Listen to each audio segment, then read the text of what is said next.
Hey there, Drowsy Historian here. Tonight, you're not a visitor to the past, you're part of it. A child born beneath a sun that never forgives, in a land where the gods are always watching, and silence is a kind of reverence.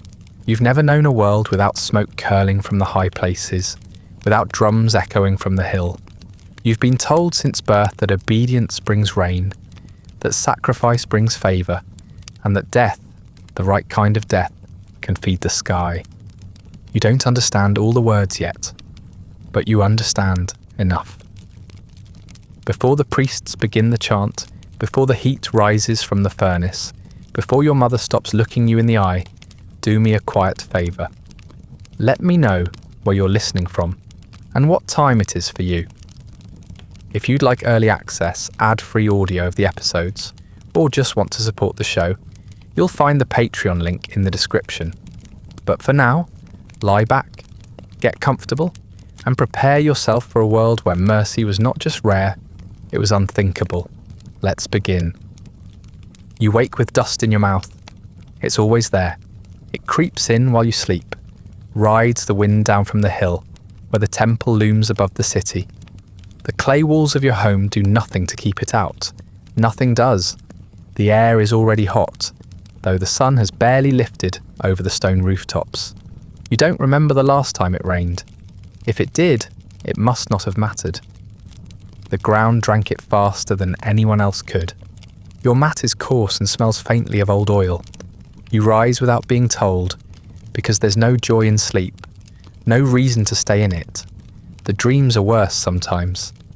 You dream of drums that never stop beating, and of eyes carved in stone that don't blink. The floor is warm already. The small hearth has gone out, but heat leaks in through every wall like water from a cracked jar. Your mother is awake. She always is. She sits near the doorway, grinding barley into paste, her movements slow, mechanical. Her mouth is tight, her eyes far away. You say nothing. There's nothing to say. Outside, the city is alive in that quiet, tired way. It always is. The donkeys swat flies with half-hearted tail flicks. The fishermen have returned from the shore, dragging nets that sag like torn cloth. The sea is visible in the distance, but it glitters falsely there, a promise it never keeps. You've walked along its edge before. It smells of rot and brine, of broken shells and dead things. It cools nothing. It feeds some, but not you. You are small. Not so small that you're carried, but small enough that people don't speak to you, like you'll remember anything.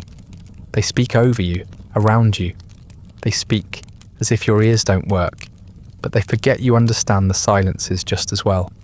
The things not said, the sharp glances, the meals skipped, the absence of your older brother, whose name no one says anymore. You remember the day they took him. You weren't supposed to see, but you did. You saw the procession wind through the streets, the white robes, the garlands, the slow tread of feet on sun-baked stone. Your brother didn't cry. He looked straight ahead. You didn't understand why, not then. You thought he was brave. Now you wonder if he just knew better than to scream. The gods are always hungry. That's what the elders say. They speak of it like weather. Inevitable, inconvenient, sometimes deadly. Crops fail, wells dry, storms come late. These are the punishments. But sometimes, just sometimes, the gods can be convinced, appeased. And for that, they need a gift. You've seen the idol once up close, not the small ones people keep in their homes, the real one, the open-mouthed giant that squats atop the temple hill. You were carried up there on a feast day, one of the holy ones. Incense made your nose itch. The smoke was so thick it felt like your lungs were filling with mud. The priest chanted in a language you barely knew, but you remember the mouth, carved into the stone with precision and malice. Its jaw open just wide enough for a child. You didn't understand what it was for. Now you do. The air smells of copper and sweat. The sun is high already, though it feels like dawn only just broke. Time moves strangely when every day is the same. The city around you is made of earth and ash and stone, and it creaks and groans in the heat. People don't run here. They don't shout. Everything happens slowly, purposefully, as if hurrying would attract attention from the wrong god. The flies are worse today. You swat them with the back of your hand, but they always return. They cling to the rim of the water jar, to the scraps of food your neighbours toss outside their doors. They buzz and writhe and never stop. You wonder if the gods hear them too, if they mind, or if they take it as worship. Your mother hands you a small cake made of lentils and oil. It's dry and slightly bitter. You eat it anyway. Hunger doesn't mean much anymore. You haven't known anything else. You sit beside the doorway, where she was earlier, and watch the street. A dog limps past with something unidentifiable in its mouth. A woman pours a jug of water over her doorstep to settle the dust. It doesn't help. The sun burns the sky pale. The clouds are gone again, chased off by whatever displeased the gods this time. The hills beyond the city shimmer with false movement, heat twisting the air into ghosts. You hear the drums once faintly from the temple, just a single beat, like a heartbeat amplified. Then silence, the kind of silence that feels heavier than sound. No one talks about the heat. That would imply it might change. They talk instead of duty, of devotion, of necessity. The olive trees didn't bear enough this year. The trade routes are thinning. Another border raid is rumoured, though no one says from where. The gods demand favour, and favour demands something back. You look at your hands. They are small and dry, the skin cracked at the knuckles. You rub your thumb against your palm, feeling the calluses there. You've done no great labour, no great sin. You've simply existed, and somehow that's enough. Your name doesn't matter. Not really. You're one of many. A child among children. Your face is not carved in stone. Your story is not written in scrolls. You are not a prince, not a prophet, not even the cleverest in your family. You are ordinary. Perfectly, terribly ordinary. And maybe that is why the gods will take you, because nothing else will be missed. The sun moves higher. The day stretches long and slow, like every day before it. Somewhere in the distance, a bell rings. Not for you, not yet, but you listen to it all the same. You don't remember learning the names. They were just always there, like the wind or the sound of flies. Baal, Molech. The names pass through the house in low voices, wrapped in sighs and half-finished prayers. You hear them when your mother grinds grain too hard and mutters into the bowl. You hear them when the neighbours argue behind thin walls and blame the drought on someone's forgotten tithe. You hear them in the pauses between sentences, the spaces where truth lives but no one wants to speak it. There are no lessons, not really. No one sits you down and says, "This is the God you will one day die for." They say softer things instead. The gods are watching. Be grateful for their patience. Pray harder. It takes a while to understand that all of these are warnings, and that some are goodbyes in disguise.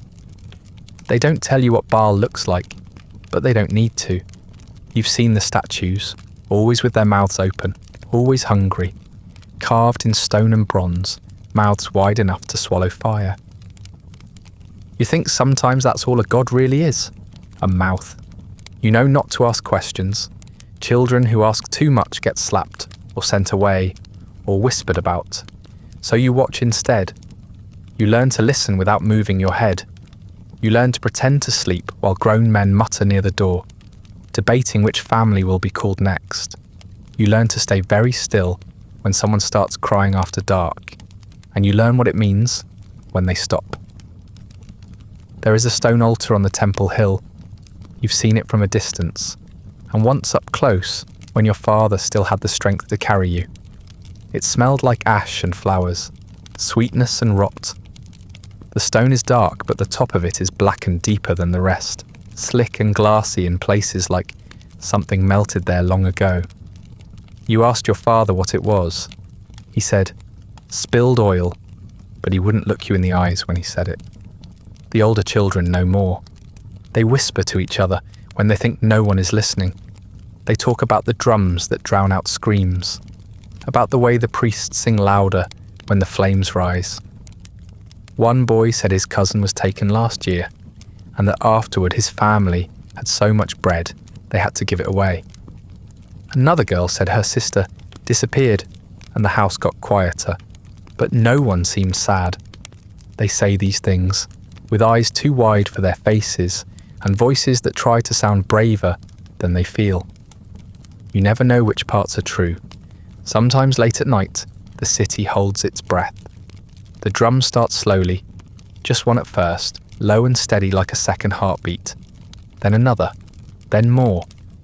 You lie awake on your mat, fists clenched, staring at the ceiling as the sound grows heavier. It doesn't matter how far away the temple is. You feel it in your ribs. You count the beats without meaning to, and then you stop, because you don't want to know when it ends. Your mother doesn't talk during the drums. She folds cloth or kneads dough, her hands moving faster than normal. Once she dropped a jug when a drum beat hit too suddenly. It shattered on the floor, and she didn't even curse and just stood there staring at the pieces, like she was waiting for someone else to clean them up. Your father sat outside that night, eyes fixed on the dark line of the hills. He didn't come in until morning. There are carvings near the temple steps, long and shallow, like grooves worn by time, but they were made on purpose. They show processions, robed figures, fire, children lifted in the air like offerings. Their arms stretch upward, always upward, toward the open jaws of a monstrous face. You ran your hand along one once. The stone was warm. It felt like skin that had been in the sun too long. You didn't look too long. You were afraid someone would think you were admiring it. You've heard the phrase, the fire of the Lord, more times than you can count. It's spoken in sermons, in blessings, in curses. It's spoken when someone dies unexpectedly. It's whispered when an infant doesn't cry after birth.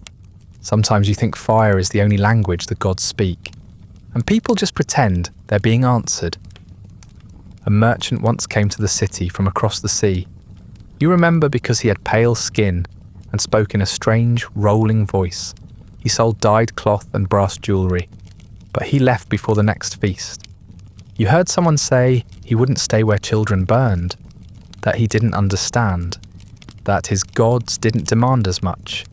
Then someone else said, that's why his people keep losing wars. You don't feel afraid all the time. That would take too much energy. Mostly you feel hollow, like your body is just a place the gods pass through. You are a vessel, people say, a gift, a sacred thing. But it's hard to feel sacred when no one looks at you for too long. When your name is said with too much reverence, like it's already become a prayer. No one talks about the ones who return, because they don't. The chosen don't come back. Their houses are cleaned, their mats are given to cousins, their toys disappear. Sometimes you see their parents with new clothes or better food or suddenly visiting the elders more often. No one says the word reward, but it floats behind their every step like smoke. You once saw a woman tear her own hair out in the market. She screamed that her son was too young, that the gods had lied. She was taken away before she could say more. The next day, the stall she worked at was empty. Her husband stood behind it instead, and no one mentioned her again. The boy's name was never spoken. This is how you learn. Not from scrolls or chants or lessons carved in clay. You learn from the spaces people leave behind, from the silences that linger longer than footsteps, from the way adults use words like holy when they mean gone. You learn the shape of fear by how wide people smile when they say they're at peace. And you learn this too. The gods have mouths, wide, gaping, open mouths, and they are never full. It doesn't happen all at once. There's no announcement, no change loud enough to notice in the moment. Just a slow drift, like smoke bleeding out from a fire no one admits is burning. At first you think she's just tired. She works harder now, wakes before the light returns, prays with her back turned to you. Her lips move silently in the dark, the words too soft to catch. You lie still on your mat, pretending to sleep, listening to the scrape of her voice and the click of her teeth as she murmurs whatever she's not saying aloud in daylight. She still makes your food, still washes your hands and braids your hair, still sings under her breath when she thinks she's alone. But the songs have changed, slower melodies, fewer words. Sometimes it sounds like she forgets how they end. She brushes your cheek as you pass her, but her hand lingers too long, like she's memorizing the shape of your face. You don't ask why. You already know the answer won't come. When she speaks to you now, her voice is softer, but flatter. She gives instructions without tone. Eat this. Sit here. Stay out of the sun. Nothing cruel. Just empty. Like she's preserving her energy for something harder. She does not yell anymore, even when you forget to finish your chores, even when you break the rim of the water jar. She doesn't raise her voice. She just stares at the clay in pieces, blinks once and turns away. You begin to notice how rarely she looks you in the eyes. She'll watch your hands as you knead dough, watch your feet as you sweep the floor, watch your silhouette in the doorway. But when you speak, she doesn't meet your gaze. You test it once, step directly into her path and wait. She brushes past you like smoke through reeds. Not cold, not harsh, just not there. You start to hear things from other people. Strangers in the street greet her differently now. The market women give her 2 measures instead of 1. Someone leaves figs on your doorstep. No one explains, but you understand. This is how the living begin to mourn, while the body still breathes. This is how they prepare, quietly, politely, as if grief must be earned through patience. The neighbours no longer speak to you directly. They speak around you, like your furniture, or a ghost. You're too clean now. Your tunic is washed more often, your hair combed more carefully. You aren't allowed to run in the street anymore, or climb the olive trees near the edge of the fields. You aren't scolded, just guided away, steered back into the house, like a calf being herded for market. There's nothing unkind in it. That's what makes it worse. Your father has grown quieter too. Not in the same way. His silences are heavier. He sits outside most nights now, staring at the road or the sky or the empty threshold of the neighbour's house, the one with the crying baby who doesn't cry anymore. He doesn't speak unless spoken to, and when he does, it's only in answers, short ones. He still ruffles your hair when he walks past, but he does it without looking, like it's part of his route, like forgetting would break something too fragile to touch. You ask your mother once, "Why is everyone acting different?" She pretends not to hear. You ask again, louder, and she gives you a single glance. Her mouth opens like she might say something, but it closes just as quickly. Then she places a bowl in your hands and tells you to eat. Her voice doesn't shake, but her hands do. One night, she brings out the good oil, the kind she only uses for feast days and weddings. She anoints your forehead with it, draws a symbol there you can't see. Her fingers tremble as she does it, and you can feel her breath quicken, though she says nothing. The scent lingers on your skin all night, bitter, earthy, sharp. You try to rub it off but can't. She starts praying longer in the mornings now, even after the sun is up. You watch the outline of her body through the curtain. Her back never bends. She kneels like stone unmoving and stays that way even as your stomach begins to growl. You've learned not to interrupt.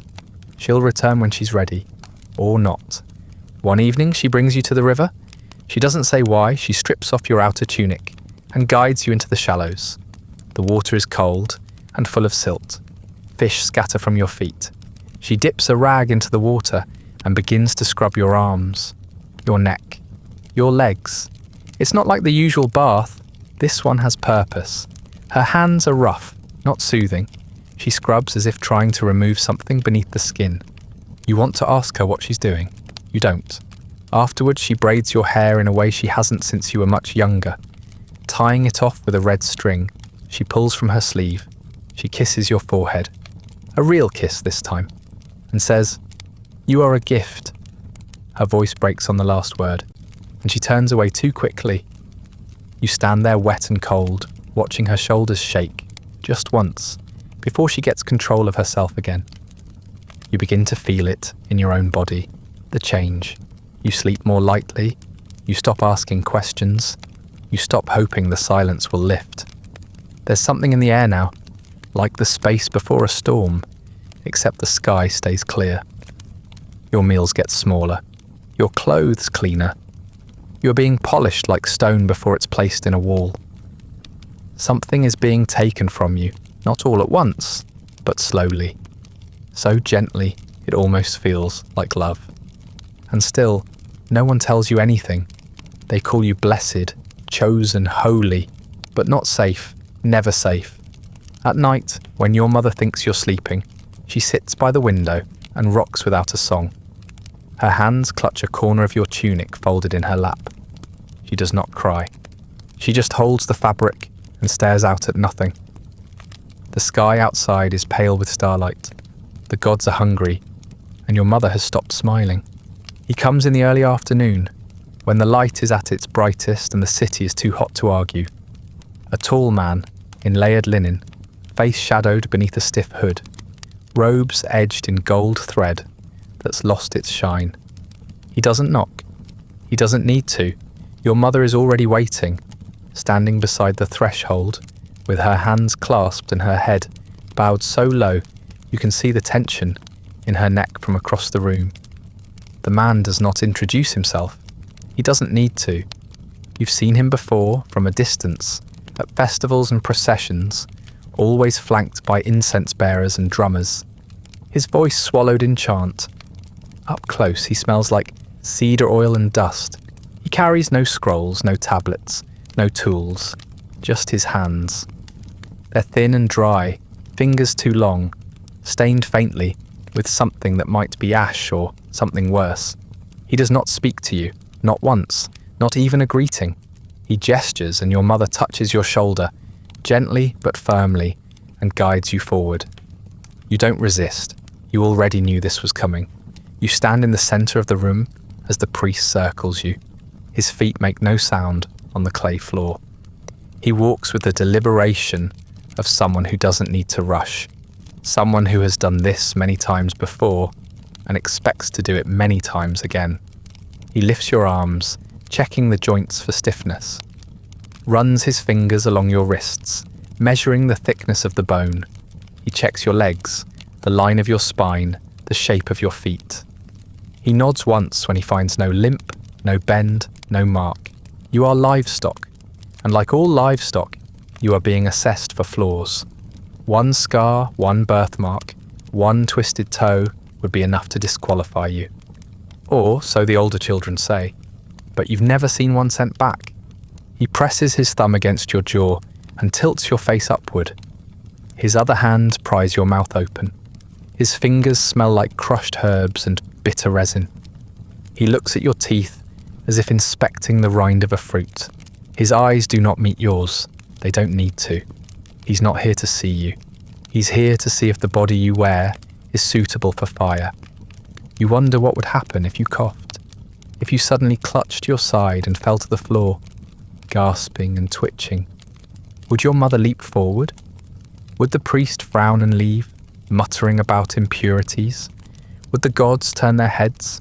You don't try it. You know better. Faking illness is only useful when someone wants you to live. He takes a strand of your hair and rubs it between his fingers. He inspects your nails. He touches your shoulder blades and then steps back, still silent, still not looking at you like you're a person. You wait for something to happen, a blessing, a pronouncement, even a nod. But he simply turns and exits without a word. Your mother does not follow. She does not watch him go. You stand there for a while, unsure whether to move. The room feels different now, smaller, heavier, like the walls have absorbed something they shouldn't have. Your mother finally exhales, just once. Then she moves to the basin and begins to prepare the water. She scrubs you harder than usual, not violently, but with a kind of urgency that makes your skin sting. She pours water over your head and rubs your scalp until your hair sticks to your cheeks. The water is warm but not comforting. It smells faintly of lavender and salt. She does not speak, and you do not ask why this time is different. When she finishes, she opens a jar of oil from the back shelf, the one sealed with wax, never touched in your memory. She dips 2 fingers inside and rubs it along your arms, your chest, the arches of your feet. The oil is thick and fragrant, too heavy for the heat. You feel it pool in the folds of your skin, a second layer meant to make you shine. She brings out the linen next. It's coarser than your usual tunic, the fibres stiff with starch or age. It smells like dust and cloves. She slips it over your head, careful not to smear the oil. It hangs too perfectly, as if it were never meant for walking or work. It's ceremonial, and you know it. There are embroidered lines along the hem, and a single red stitch just above the heart. You don't ask what it means. The fabric itches almost immediately. You try not to squirm. Your mother smooths the folds down your arms, then steps back and looks at you, like she's trying to memorize you all over again. Her hands hover near your shoulders, but she doesn't touch you. She just nods once and leaves the room. You sit down on the mat, still damp, skin sticky beneath the cloth. The oil makes everything cling. You stare at the floor, then at the empty door frame. You wonder if the priest is doing this same inspection in other homes, to other children, right now. If they too are being scrubbed and dressed and left in silence. You wonder if they're more afraid than you are, or less. There are rules. The gods only accept what is flawless. The priests say this often. A body without blemish, a vessel without defect. You once heard a woman ask what happens to those who aren't perfect. The priest told her they are spared, but no one ever sees them again either. You lie down slowly, careful not to wrinkle the linen. You don't want to give them a reason to look twice. The cloth sticks to your back. The oil stains the mat. The room smells like a funeral that hasn't started yet. No one tells you what's coming next. They don't need to. You already know. The city changes in the days before the festival. It starts slowly. Swept streets, fresh reeds laid at thresholds, merchants calling out blessings a little louder than usual. Then it gathers speed. Bright cloth is strung between rooftops, and garlands of dried flowers are hung from doors. The colours are dusty but deliberate. Reds, oranges, golds. Festive, they say. Holy. Everywhere you look, something is being polished, hung, washed, arranged. Everything has to be in its place. Everything has to look worthy. The temple drums start earlier now, not just at night. Sometimes you hear them in the morning, low and steady, like a reminder. They echo down from the hill, rolling across the rooftops like distant thunder that never brings rain. People don't flinch anymore when they hear them. They pause. They bow their heads. They say things like, "May the gods accept it," or "May the offering be pure." They don't say who the offering is. They don't have to. The market swells with noise and colour. Meat sizzles on open fires. Clay pots bubble with lentils and honeyed dates. There is music, flutes and pipes and soft hand drums. Girls dance in circles, henna patterns fresh on their arms. You're taken through it all like a visitor, though this has always been your city. People part for you now. Some nod, some avoid your eyes. A few murmur blessings as you pass. One woman presses a fig into your palm, then weeps when your mother thanks her. You're not allowed to eat everything. Your mother chooses your food now, selecting only what's been prepared in ritual pots, from animals slaughtered under priestly supervision. You chew it slowly, aware of every flavour. Everything tastes sharper, saltier. The meat is rich and tender, the figs almost painfully sweet. You're being given the best, not because you've earned it, because you're temporary. Children run past you in the alleys, chasing one another with ribbons and sticks.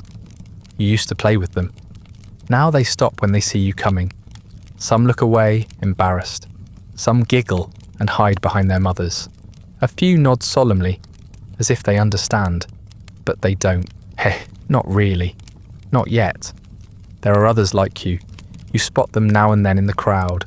Other children dressed in the same scratchy white linen. The same red thread over the heart. One stands near the temple gate, holding her father's hand with white knuckles. Another is perched on a stool, while her mother combs her hair with shaking hands. Some are your age, some younger. You make eye contact with one boy briefly. He doesn't smile. He just stares at you like he's already gone. Some of them cry, not loudly, not the kind of crying that gets attention. Quiet sobs, the kind you have to lean in to hear. One boy hiccups between gasps as his older brother tries to calm him. A girl stands completely still beside the incense stool, her mouth open slightly, like she's trying to speak, but has forgotten how. No one comforts them. Not really. Their families hold them gently, but firmly, like objects they can't afford to drop. The priests are everywhere now. Their robes fan out behind them as they move through the streets, blessing doorways, inspecting garlands, nodding approval, or shaking their heads. They don't walk quickly, but no one steps in their path. You see one place his hand on a child's shoulder, then mark the lintel above their door with ochre. You recognize the symbol, 2 rising flames. You've seen it before. At night, the music continues. Fires are lit along the roadsides. Storytellers spin legends of divine victories, of storms calmed and crops saved, all made possible by the faithful. Children gather around with sticky fingers and wide eyes, listening to tales where obedience always brings reward. No one tells the stories where the reward never comes. You begin to hate the word blessed. People say it too much, and always with too much reverence. It's what they call you now. Blessed one, chosen, a vessel of peace. Your mother says it when she braids your hair. The butcher says it when he hands over the meat. The priest says it when he touches your head with his long, dry fingers. You can feel the word tightening around your neck like a rope each time they say it. You want to ask them what it means, what exactly you've been chosen for, but the answer is already in the way they look at you, in the way they don't expect you to answer questions anymore, in the way they feed you first at the table, and then fall silent when you speak, in the way they clean everything twice before you touch it. You're not a child now. You're a symbol, and symbols don't complain. The festival banners flap in the wind above the courtyard. You watch them from your doorway, fabric snapping like distant thunder. The scent of roasting meat mingles with incense. There's a haze in the air now, smoke from fires, spices, burning myrrh. It clings to your clothes, your skin, your throat. The whole city smells like devotion, or maybe desperation. Your mother dresses you again, in fresh linen. She tightens the sash carefully, adjusts the red thread so it sits directly over your heart. She doesn't cry. She smiles once, thin and short-lived. Then she kisses the crown of your head and tells you again that you are blessed. Her voice catches on the last syllable. You don't ask her what she means. That night, you hear music and crying at the same time. It comes from different directions, one from the temple, one from a house not far away. The notes and the wails meet somewhere above the rooftops and hover there, like a bird that doesn't know where to land. You lie down on your mat, eyes open. The sounds of celebration drift in through the window, muffled but unmistakable. You listen to laughter, to clapping, to the deep thump of the drum, now steady and unrelenting. Tomorrow, or the day after, or maybe even tonight, one of you will go up the hill, and the rest will call it joy. They say the fire must be fed, not because they want to frighten you, not even to justify it. It's just how things are. Just like the sun rises, just like water flows downhill, just like bones snap if bent too far. The fire must be fed, or everything else collapses. That's what the elders say. That's what the priests chant. That's what people whisper when they think you're not listening. The city is starving. You see it in the corners of every home, in the shallow bowls of lentils and the thin strips of dried fish. The harvest was poor again. Not a curse, not quite, just a reminder, a test. The elders say the gods are waiting, that they are patient but not indulgent. If the smoke rises, the rain will come. If the drums are answered, the soil will soften, but only if the offering is accepted, only if it is clean, willing, flawless. You've heard the speeches. They happen in the square near the market, where the stone steps become a kind of stage and the old men gather with their robes and their proclamations. Their voices carry. The gods see the hearts of men, one says. They know who withholds what is owed. Another tells the story of a village that tried to give grain instead of blood and was wiped away by sandstorms. You're not sure if the story is true. You're not sure anyone cares. Your father was there the last time they spoke. You saw him standing at the edge of the crowd, arms folded, face still. He didn't applaud when the others did. He didn't nod or chant. He just listened and then turned away before the sermon was finished. But he didn't argue either. He never does. At home, your family says little. The rooms feel heavier now, the air closer. Your father no longer sits at the threshold. He stays inside, sharpening tools that no longer need sharpening. Your mother doesn't hum anymore, even in the quiet hours. She's moved the mat where you sleep, angled it toward the window so the light falls directly on your face in the morning. She says it helps you wake with a clean heart. You think it helps her remember. No one says the word sacrifice, not directly. It's always dressed in silk and smoke. They say offering. They say gift, they say devotion, even when their eyes say something else. You hear it all the time now. In conversations you're not meant to overhear. In blessings you're forced to receive. Let the offering be accepted. Let the fire bring peace. The words wrap around you like a burial shroud. Your uncle visited yesterday. He hadn't been to the house in months. He brought dried apricots and a small carved pendant. He said it would protect you on your journey. You didn't ask what journey he meant. He didn't stay long. When he left, your father gripped his forearm longer than he should have. They didn't speak as he walked away. You're not angry, not exactly. You feel something colder than that, something deeper. You understand now that love doesn't mean rescue. That survival is heavier than affection. Your family loves you, you believe that, but they also love living. And in this world, those two things aren't always allowed to go together. There is a logic to it, one that's never said out loud, but governs everything. One life for many, one body to balance the scales. The gods demand blood, and someone must answer. If not you, then someone else's child. And if it's yours, well, at least a favour will fall on your house. At least your family will eat when the rains return. At least your siblings will be spared. That's what they tell themselves. That's what they hope. You've become a kind of currency, a plea shaped like a child. Your worth is measured not in years lived, but in the purity of your limbs, the clarity of your eyes, the softness of your voice. You are not being punished, you are being offered. And because of that, people look at you with something like reverence and something like guilt. The temple prepares alongside the city. You can see it from the courtyard, torches lit at every corner, priests moving like shadows along the outer wall. The scent of burned cedar drifts down in steady waves. Even the smoke has become part of the ritual. They say it carries prayers upward, that the gods ride it like wind. You wonder what they hear. Each day more people climb the hill. Some bring food, others coins, others offerings made of carved wood and stone. No one brings back what they carried up. They return lighter, faces pale, mouths tight. Some cry, some singing. Some walk straight into the sea afterward and let the tide wash over them, like it can clean something more than skin. You wonder if your parents will watch, if they'll stand behind the priests and nod when the fire takes hold, if they'll say the prayers along with the others, or stay silent and let their eyes do the grieving. You wonder if they'll eat dinner that night, or if the food will stick in their throats.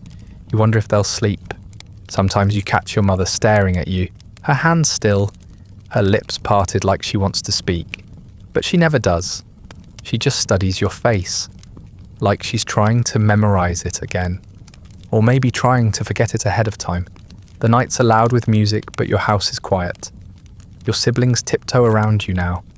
They avoid your eyes. Your youngest brother gave you his clay doll, the one with the chipped arm. He didn't say why, he just pressed it into your hand and walked away. You placed it under your mat. You haven't touched it since. So you lie in the dark and feel the weight of it all pressing in. The silence, the heat, the smell of oil and ash, the understanding that your life is not your own, that it never was, that from the moment you were born, someone has been waiting for this transaction to come due.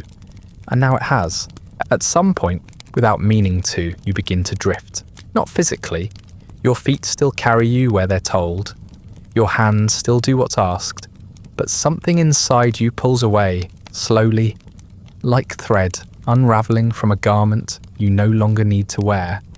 You start to feel the days from just above yourself, not quite touching the ground, not quite part of it anymore. You see your own hands brushing your hair and wonder whose they are. They move correctly, braid each strand tightly, smooth the loose ends into place, but it feels like watching someone else's morning, like a memory repeating without colour. When you eat, you chew without tasting. The figs are still sweet, the lentils still bitter, but the flavours hit like echoes, as if your tongue has stopped believing in them. Your linen robe is always clean now. Your mother washes it in the early hours, hanging it to dry in the full sun. When she helps you slip it over your head, you feel the weight of the fabric, but not its texture. It brushes against your skin, but there's no sensation. Sometimes it feels like you're wearing the idea of clothing, not something real. The red thread above your heart still scratches, but even that is dull now, like someone pressing on you through a wall. The incense burns longer in the evenings. Your house fills with it, thick curls of smoke that hang in the corners, like breath that doesn't want to leave. It smells of resin, of old bark and crushed spice, of sacred things you've never seen and no longer want to. It makes your eyes sting. Your head swims. Your thoughts grow heavy and slow, like they're trying to pass through syrup. The longer you breathe it, the harder it is to remember what your own voice sounds like. You begin to forget what day it is, not because no one tells you, but because it doesn't matter anymore. The sun rises, the drums beat, the food is brought, the oil is applied. You move through it like a fish circling a drying pool, tight, predictable, shrinking. People still speak to you sometimes, but their voices sound muffled, like they're coming from the bottom of a jar. You nod when you're supposed to. You say thank you when it's expected. You smile because your face remembers how, even if your heart does not. You watch your own reflection in the basin of water as your mother washes your face. The surface ripples with every motion, warping your features into someone you don't recognize. Sometimes the face looking back at you seems older than it should be, sometimes younger. Sometimes you think the reflection isn't you at all. You stare too long, and your mother gently tilts your chin away, murmuring a blessing you've heard every day of your life, but suddenly can't make sense of. The house feels quieter now. Even when people are speaking, your siblings still move through the rooms, still argue in hushed tones, still pretend not to look at you when they think you aren't watching. But their words slide past you like leaves on water. You know you should care what they say. You know you should feel something. But it's like your chest has gone hollow, like every feeling has been wrapped in wool and packed away. Your body keeps changing, not in ways that anyone else would see, but in the way you feel inside it. Your limbs feel too light sometimes, like they might float off if you don't anchor them to something solid. Other times they feel impossibly heavy, as if every joint has been filled with sand. You press your palm to your chest, just to make sure your heart still beats. And even then, you're not always sure. The dreams have changed too. You no longer dream of playing in the dust or watching the sea sparkle in the morning light. Now you dream of fire, of long corridors filled with smoke, of hands that are not your own placing you onto something cold and hard. You never see faces, you never scream, you just float through it, weightless, helpless, watching it unfold like a play written in a language you were never meant to read. Sometimes you catch yourself staring at nothing, a knot in the wall, a crack in the floor, the curve of a shadow. You stand there too long until someone touches your shoulder or calls your name and you blink back into your body. The feeling never lasts long, the drifting always returns. You begin to wonder if this is what the gods want, to take you before the fire does, to make sure you're already hollow by the time your bones are offered. The priests visit again, though they do not speak to you. They nod, inspect, move on. You watch them from behind a curtain, the hem of their robes brushing against your doorway, like a gust of wind that forgets to stir. They smell like smoke and sweat and iron.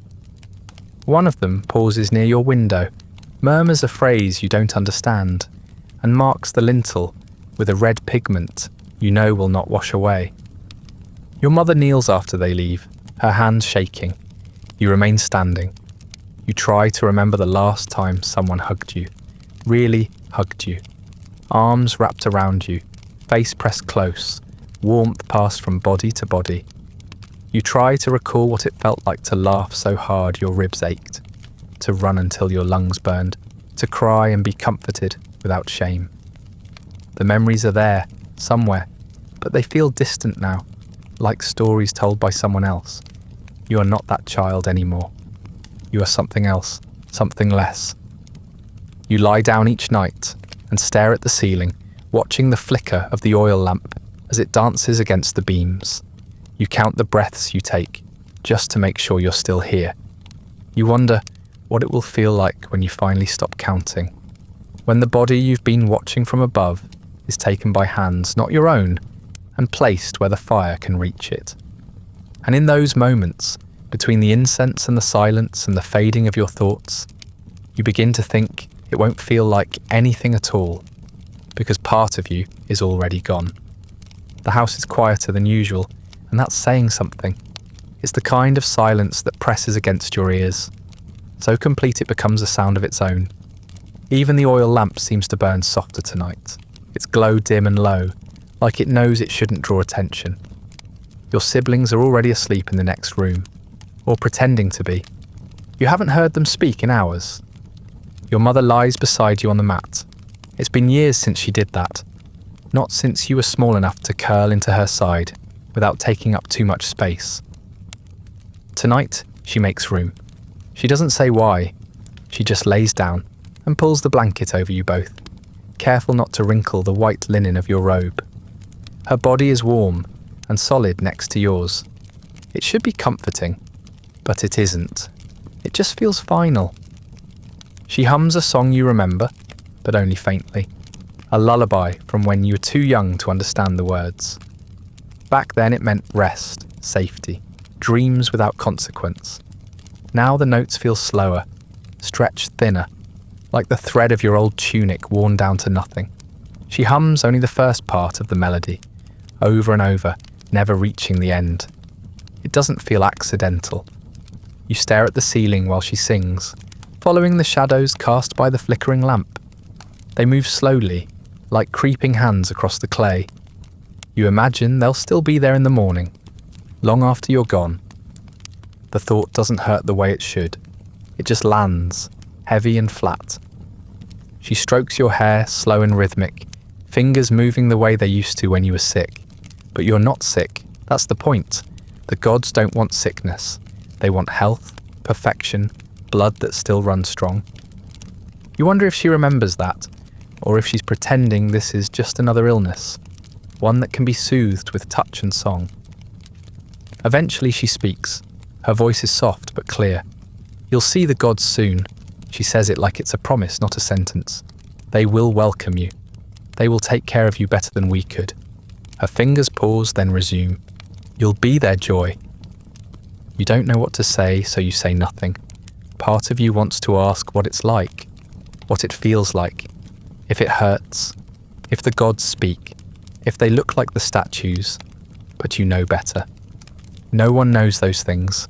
Not really. Everyone speaks as if they do, but their eyes give them away. They don't know. They just hope. She pulls you a little closer, wrapping her arm around your shoulders. Her breath is steady and close to your ear. You've always been strong, she says. Stronger than we ever deserved. She kisses your temple, then rests her cheek against the top of your head. The heat of her skin seeps into yours. It makes you feel small again, but not in a comforting way. In the way that says you were always meant to be carried forward, not kept. The room smells like lavender and ash. She must have burned incense earlier, before lying down. It clings to your robe, to your hair, to the inside of your mouth. You breathe through it, slow and shallow, as if taking in too much might make the moment pass faster. You want to freeze it. Not because you're safe here, but because what comes next is worse. She doesn't cry, not once. Her voice never breaks. Her grip never loosens. If anything, she holds you more firmly than ever, like she's afraid you'll vanish before morning. She says the gods will see your heart and smile, that they will make you part of the sky, that you will be remembered forever and always. But her voice grows softer with each word, until you're not sure if she's still speaking or if you're imagining it. You try to believe her. You try to believe that what she says is real, that there's something on the other side of the flames. A garden, a palace, a place where children like you are praised and cherished and given back the names they lost. You picture it, like you were taught, but the image slips too easily through your hands. Like dry sand. It won't hold. The lamp burns lower. Your eyelids grow heavy, not from peace but from exhaustion. It's not the kind of tired that comes from play or chores. It's the kind that comes when your body knows there's nothing left to change. You don't fight it. You just let yourself sink, inch by inch, into the mat, into your mother's arms, into the knowing that there's no more pretending left to do. Somewhere outside, a dog barks once, then falls silent. The wind brushes against the side of the house, soft and dry. You listen for the drums. You think you hear them, far off, like the beat of a heart just beyond the horizon. You wonder if they'll wake you, or if you'll already be standing by the gate when they begin. Your mother's breathing slows. Her hand is still on your hair. You think she's asleep, or maybe she's just pretending. Maybe she can't bear to speak again. Maybe she's said everything she could, and now she's just trying to hold the moment still, to keep it from slipping forward. You understand that feeling. You close your eyes, not because you're ready, but because you're too tired to keep them open. The last thing you feel is the weight of her arm across your chest. The last thing you hear is the half-finished melody, still looping quietly in the back of her throat. The night presses down, thick and final, and though you try, you do not dream. The day begins before the sun fully rises. You wake without being told, though no one speaks for a while. The house is moving in that quiet, deliberate way it does when there is ceremony ahead. Your mother dresses you in fresh linen, cleaner than ever, stiff from drying in the open air, scented with something sharp and unfamiliar. She ties the red thread over your heart again, this time tighter, as if trying to hold something inside that's already begun to leave. She doesn't say much, just murmurs a blessing while smoothing your hair, and holds your chin for a moment longer than usual before letting go. Her eyes are dry, her hands are steady. Whatever storm passed through her in the night has settled now into something still. Not calm, just still, as if she's chosen to let herself be hollow so she can finish this without breaking. When they come to collect you, no one knocks. The priest steps just inside the threshold and gestures.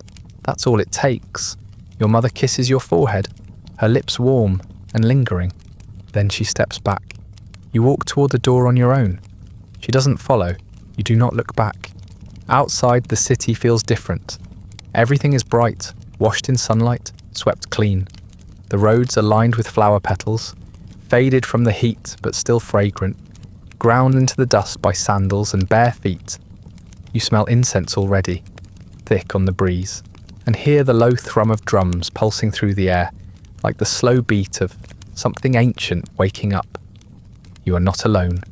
Others walk ahead and behind you, each in white, each silent. Some older, some younger. You do not speak to them. You don't even meet their eyes. This is not a walk for friendship. This is not a moment for comfort. This is a line of bodies being led to flame, and everyone understands it. The procession moves slowly, but not clumsily. Every step is deliberate, every footfall practiced. You've seen this before from the crowd. You remember how it looked, holy, beautiful, serene. It does not feel that way now. It feels like walking underwater, like your body is moving ahead of your mind, and your thoughts are trailing behind, trying to catch up. The drums beat louder the farther you go. Not fast, never fast, just steady, deep, certain.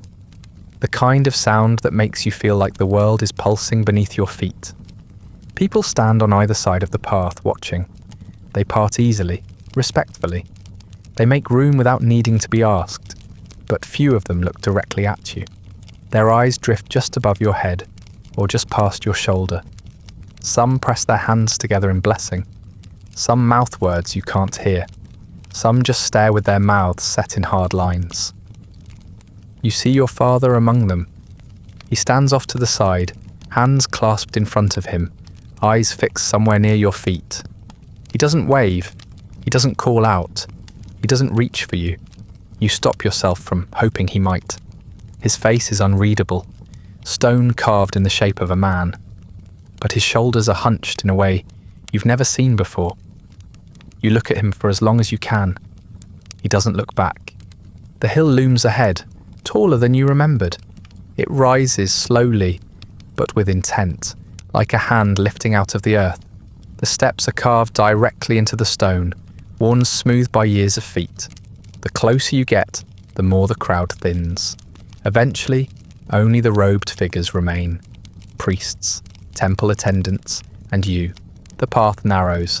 The flowers are gone now. The drums do not follow you up the hill. They stay behind, sounding farther and farther away, like the heartbeat of a world you're leaving. The silence between beats stretches longer with every step. Your legs ache, but you do not slow down. You know better than to stumble. The robes you wear feel heavier now, as though they've soaked in every glance from the crowd.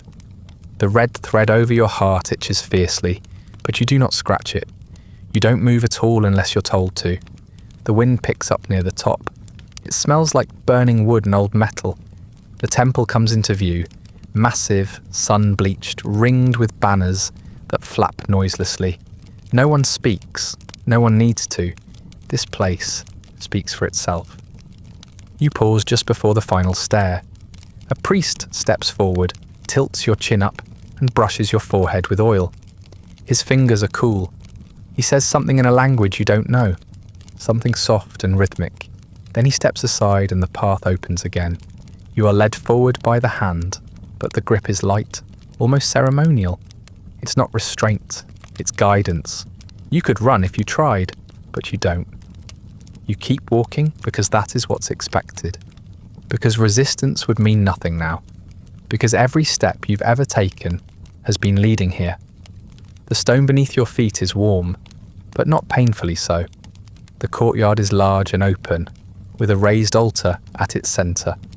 Behind it towers the idol, mouth agape, arms outstretched, fire already glowing faintly at its base.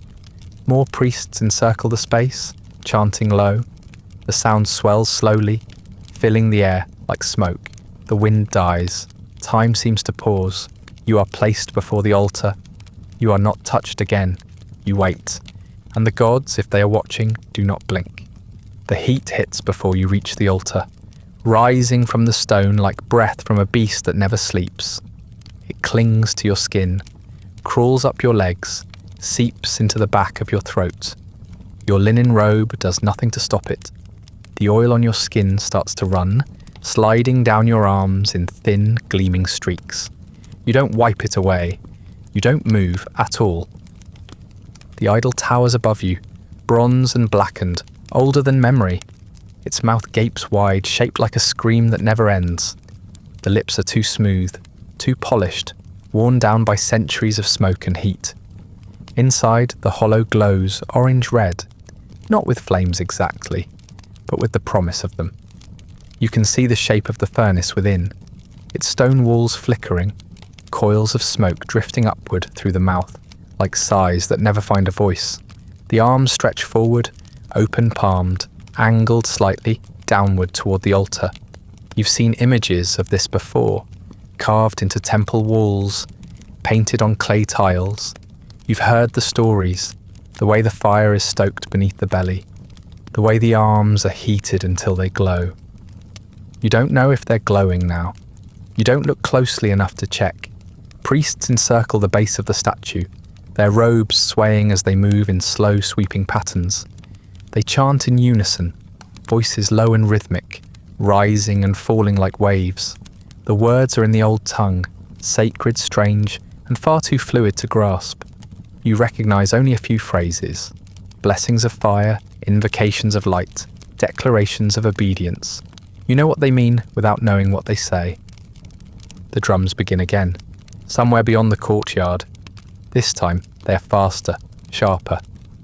Not frantic, still measured, still ritual, but less forgiving. They seem to count something now. Not steps, not moments. Bodies, children stand at the edge of the space with you, dressed like you, marked like you. Some are crying silently, faces blank as tears roll unchecked. Some are still, not frozen with fear, but emptied of it, like their terror has already drained out through their feet. One boy recites a prayer under his breath, over and over, lips barely moving. You can't tell if he's praying for the gods to spare him, or for the fire to be quick. One is taken first, a girl no older than you. She walks when she's told. No one forces her, no one drags her. The priest who guides her holds her hand as if they were crossing a stream. She does not scream. She does not resist. She is placed on the altar. The chant rises, the arms tilt. You do not hear her cry out. You only hear the priests. You only hear the drums. You only hear your own breath in your ears, ragged and slow. Another child is led forward, then another. You count without meaning to. Each step forward is smaller than the last. Each offering is met with the same solemn chorus, the same shift in the idol's arms, the same finality. You don't see what happens after. The smoke thickens too quickly. The heat blurs the air. The priests move to block your view. But you know, everyone knows. You are not shaking, not anymore. Your body has gone still, not from courage, but from something simpler, something deeper. You've passed through fear and come out the other side into a place that has no name. You are watching this through your own eyes like someone else is wearing them. A priest steps toward you now.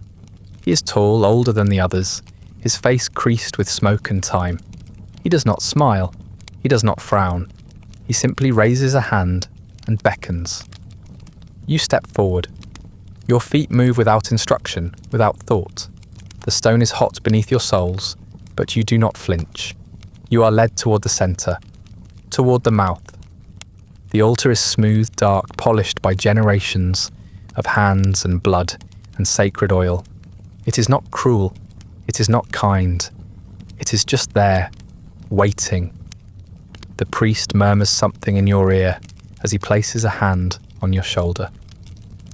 You don't listen to the words. You only hear the hum of them, the ritual shape of a farewell. You climb the steps on your own. They are low, wide, shallow, designed for small feet. The final platform is flat and open, and the idol looms just ahead. Its arms have returned to their resting position, raised open, ready. Someone adjusts your robe. Someone marks your forehead. Someone touches your back, guiding you forward. Their hands are gentle. Everything is gentle. No one rushes. No one pushes. They're giving you dignity, and you understand that this is supposed to be mercy. You lie down on the platform because they expect you to, because there is nowhere else to go.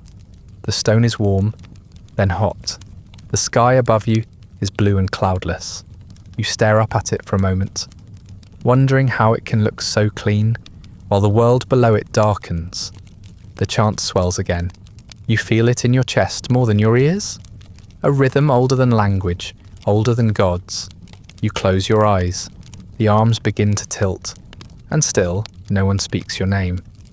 The world narrows to heat and sound.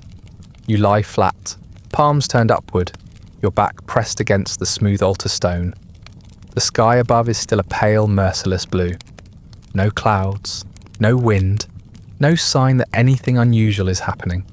The sun watches like a god with no opinions, and you wonder if it's the only one left that isn't asking for anything. The priests begin the final chant. You've heard it before, once, maybe twice, from far away. Back then it sounded beautiful, holy, full of purpose. Now it sounds like someone sweeping a room that's already clean, a ritual too practiced to feel sacred.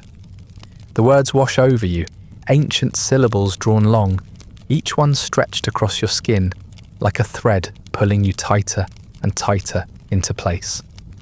There is no chaos, no screaming, no hands holding you down. You don't fight, you don't cry, you don't even blink. You are calm, not because you're brave, not because you're strong, but because this is what you were raised for. Every word spoken to you since birth, every touch, every silence has led here. This isn't the moment of death. It's the moment of completion. You hear footsteps near your head. Someone adjusts the fabric of your robe again, smoothing the edge beneath your shoulder. Another touch, fingers against your temple, tracing a circle with warm oil. You think of your mother doing the same on your last night, her hand trembling. These fingers are steadier, detached, they do not linger. A drumbeat starts again, slower than before. One strike, a pause, another. It doesn't mark time anymore. It marks something else, something older than clocks, a kind of unravelling. You wonder if your heart is beating to match it. You wonder if anyone would notice if it wasn't. The arms above you shift again. You hear the metal creak, the dull groan of ancient bronze.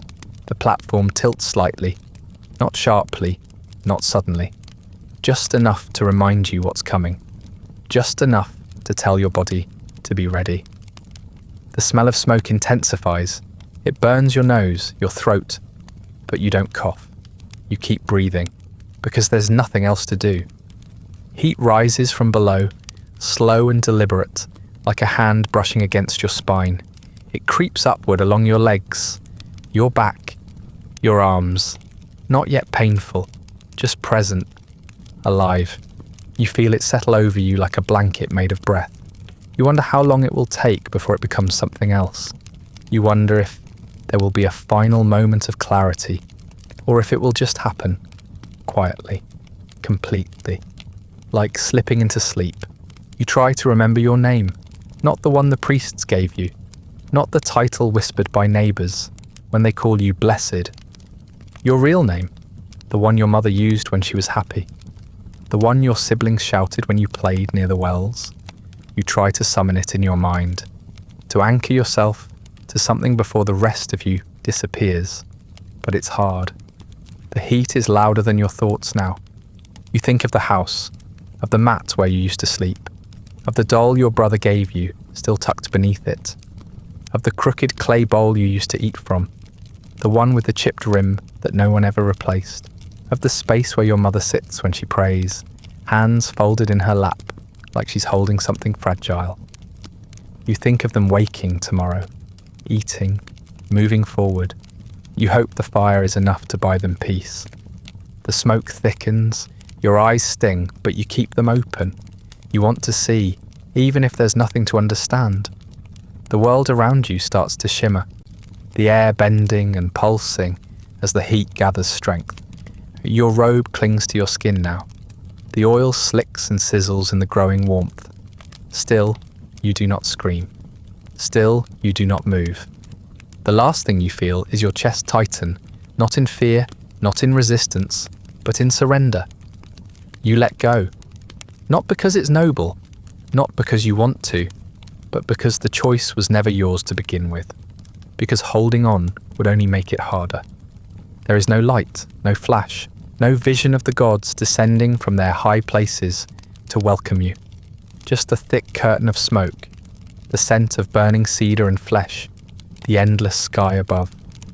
The fire wraps around you slowly, greedily, with no ceremony left in it, just hunger. Your body ends before your name does. Somewhere below the altar, a priest records it on a clay tablet, pressing each symbol with care. He does not know your face. He does not ask who you were. He only writes what he is told, and when the name is dry, it will be stored with the others, in a dark room, sealed and sacred, not remembered, just preserved. In the square below, your family is offered bread, oil, wine, a gift from the temple, a sign of favour. Neighbours come to light lamps near their door and speak blessings.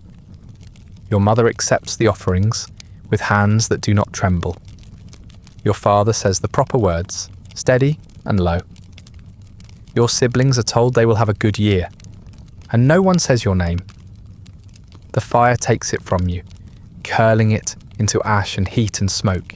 It lifts from your chest like breath and disappears into the sky, where no one will follow. And with that, you are gone. But the city will live. For now, they do not speak of you as a person anymore. They speak of you as an offering, a gift, a symbol, someone who served something greater.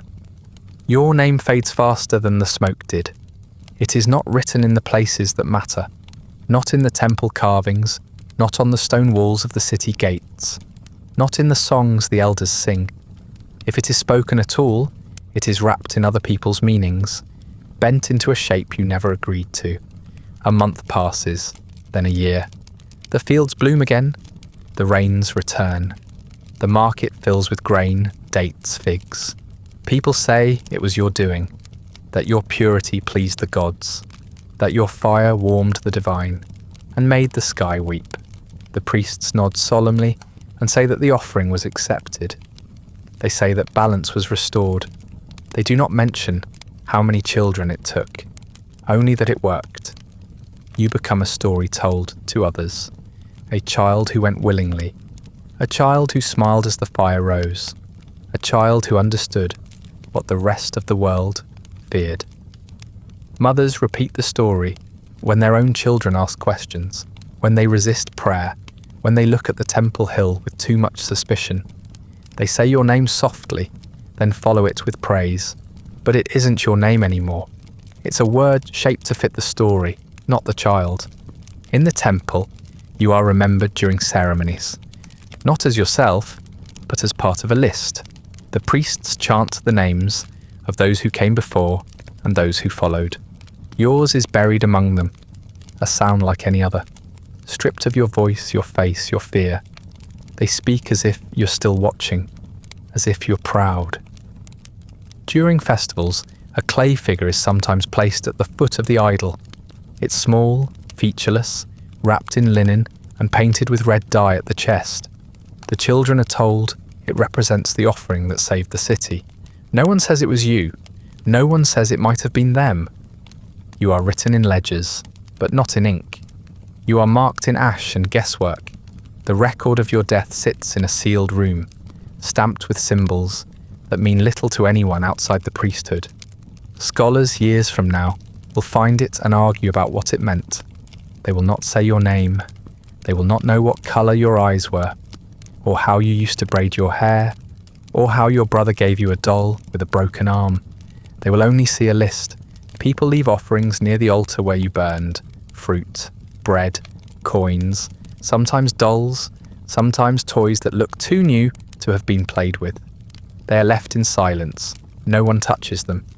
No one asks why. It's just what people do when they're grateful and afraid in equal measure.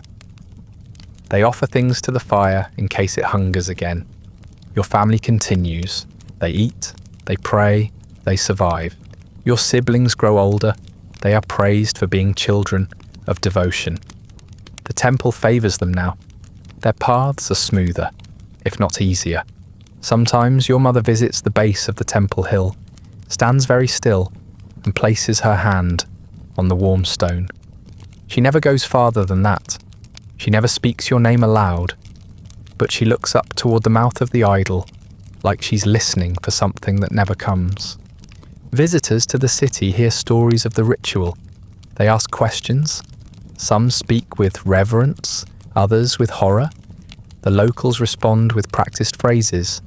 They explain that the practice was necessary, that it was beautiful, that the child, the offering, was chosen because of purity, because of piety, because they smiled. No one says the child was quiet because they had already stopped fighting inside. No one says the child died with their eyes open. There are children born later who are named in your honor, not with your name, no one remembers it now, but with the word they used to describe you: blessed, sacred, flame-born. They grow up hearing that someone like them saved the world once, that the fire doesn't always destroy, that sometimes it cleanses. They walk past the temple steps every day and don't feel the heat in the stone, not like you did. The priests tell the story of your death as a turning point. They say it was the moment the gods remembered the people, that your flesh was the bridge between despair and prosperity.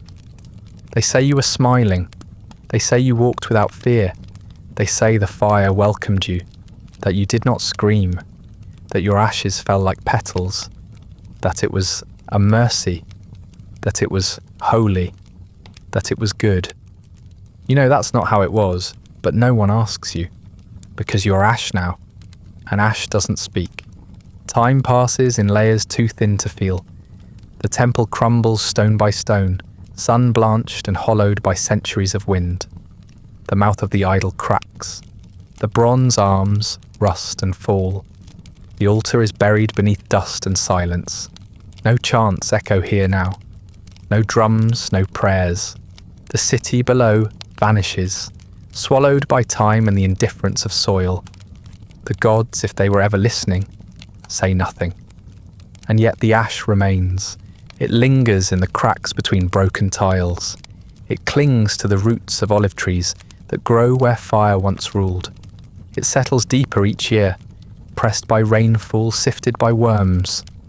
You are in that ash, mixed with the remains of 100 others. Not separate, not special, just part of the earth now. Weightless, nameless grey. Tourists come. They walk the ruins in sandals and wide hats, listening to guides explain the rituals in careful, sanitized language. They take pictures. They ask questions that can't be answered. How many were sacrificed here? Were the stories real? Were the children willing? Did the fire really burn that hot? Scholars debate it in papers and conference halls. They examine fragments of charred clay, measure residue in the soil, analyze carvings worn smooth by time. Some insist the sacrifices were symbolic, exaggerated by frightened enemies. Others argue for the numbers, for the patterns of bones found beneath the stones. They reference records in languages only a few can read. They debate your existence like an equation that refuses to balance. But the ground remembers what the people forgot. It holds the weight of your final breath, the shape of your body, against the altar, the exact moment your name burned into silence. It doesn't care if the world believes in you. It doesn't need to. The memory is pressed deep in the grain of the stone, in the pattern of wind that passes through the broken gate, in the brittle flowers that still grow where nothing else should. No one speaks your name now. No one knows it.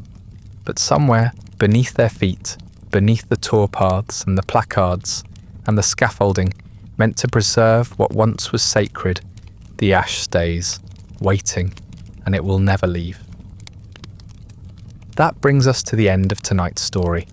Not of heroism, not even of tragedy, but of a child who was offered and then forgotten because survival demanded it, and faith insisted it was beautiful. If you're still awake, thank you for walking with me through a world where devotion left no room for mercy, where memory gave way to myth, and where the silence of ash was mistaken for peace. If you'd like early access to future stories, ad-free audio of these episodes, or just want to support the show, you'll find the Patreon link in the description. You can also like, subscribe, or leave a comment about which forgotten place you'd like to return to next.